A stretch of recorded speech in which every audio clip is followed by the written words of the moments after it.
Okay, so I'm going to tell you how I smoke my trout and salmon in this Big Chief smoker.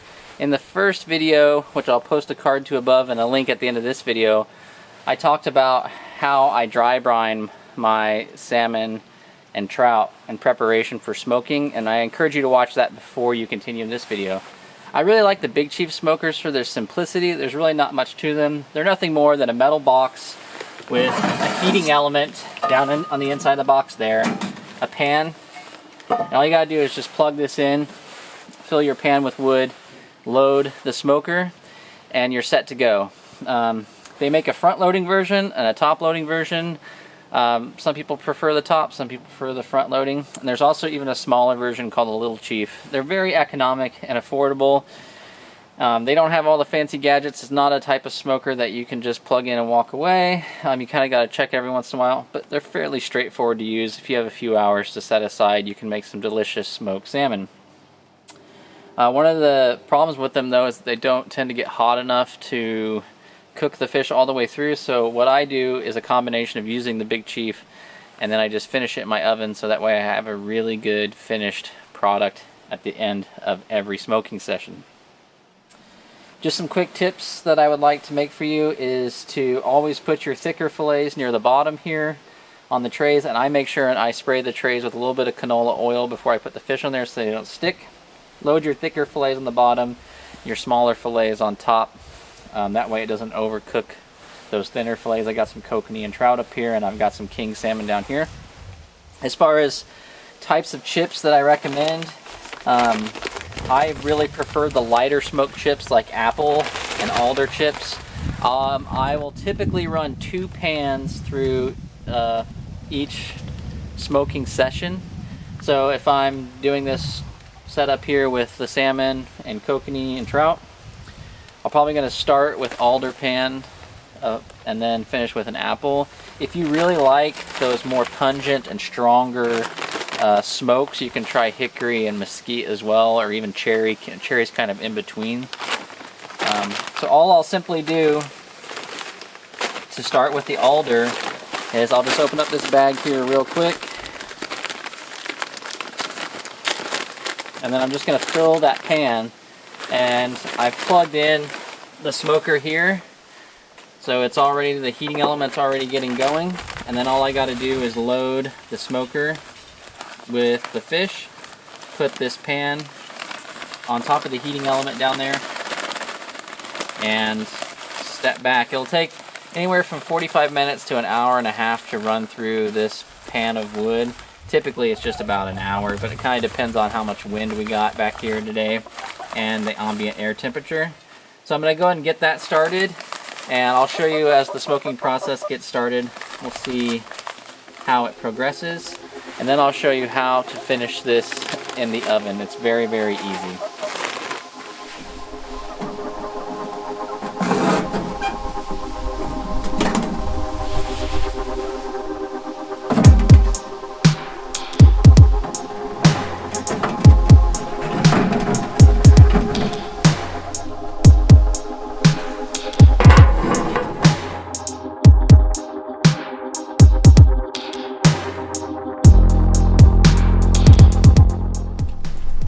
Let's check our pan. We burned through most of our alder, so we'll go ahead and change this out for some apple. See how it's doing in here. Looking pretty good. Alright, so I'm going to go ahead and top off with the apple to finish. It took about 45 minutes to get through that pan of alder. I expect about the same amount of time for the apple here. So I'll get this loaded, put it in there, and then once it finishes smoking, I'll take it inside and finish it in the oven, but I do a little trick before I do that as well.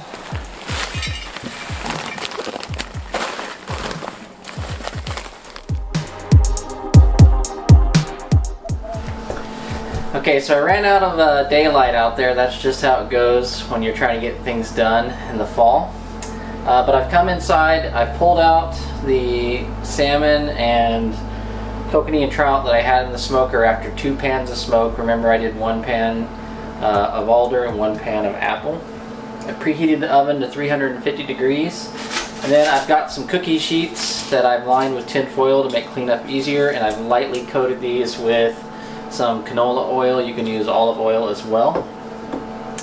And now I'm going to place my smoked salmon fillets or trout or kokanee on here, and then I'm going to coat them with some honey, some buckwheat honey that I got from my hives this fall. It's a real dark honey. You can use any honey you want.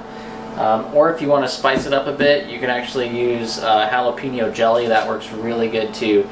The important thing here is when we're coating them before we put them in the oven is you want to use something with a high sugar content, because that helps it to caramelize on the outside and trap that moisture on the inside, which makes it taste really good. So let's just quickly do that, and we'll get these thrown in the oven and we'll go from there.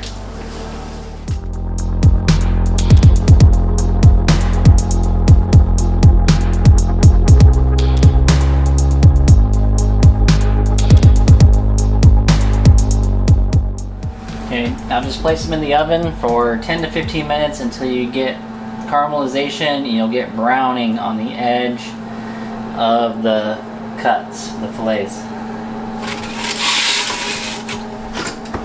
Okay, they've been in here about 15 minutes. Time to pull them out. They're just starting to get that darkening on the edge of the fillets.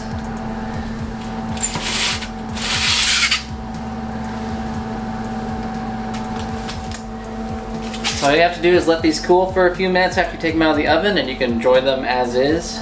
You can store them in the refrigerator for 1 to 2 weeks. After that, you probably need to freeze them in order to keep them fresh.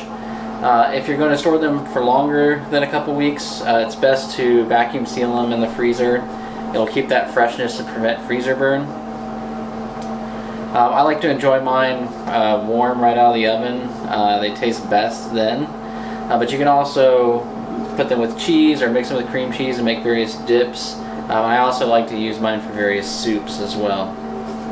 So there you have it, an easy to do recipe for smoking trout and salmon in your Big Chief smoker. If you have any questions on how to do this or procedures, just let me know in the comments below. If you enjoyed this video, be sure to hit that like button and hit that subscribe button as well to keep up to date on various videos I'm coming out with at Spilt Milk Productions.